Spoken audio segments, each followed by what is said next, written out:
Respected principal, teachers, parents and all my dear friends.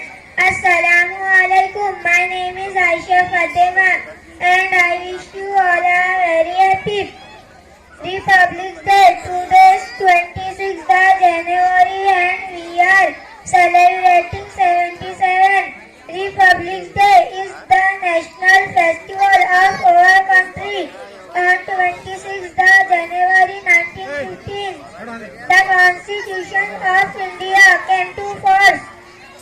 The Constitution is the supreme law of India. Dr. Bhimrao Ambedkar is the father of India. Constitution we celebrate